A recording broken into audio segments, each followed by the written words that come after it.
Who remembers the clown sightings in 2016? In the fall of 2016, the sleepy town of Maple Hollow was suddenly thrust into the spotlight. It wasn't because of a festival, a tragedy, or a political rally.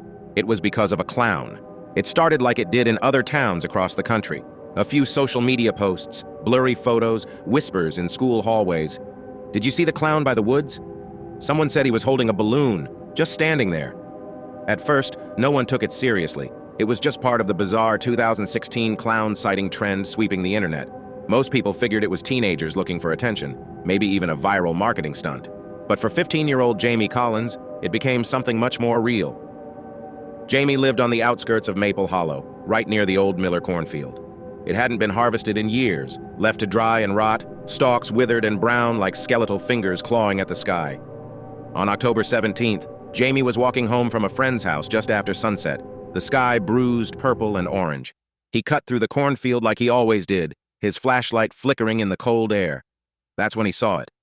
Standing at the edge of the cornfield, just beyond the scarecrow, was a clown. Not a cheerful party clown.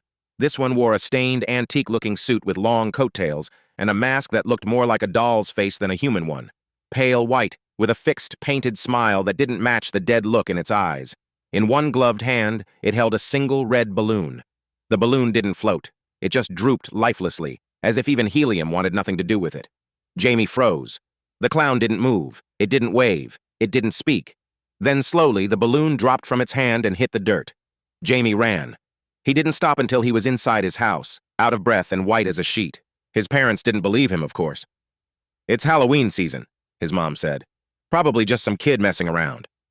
Even his friends laughed, telling him he'd been watching too many viral videos. But Jamie knew what he saw.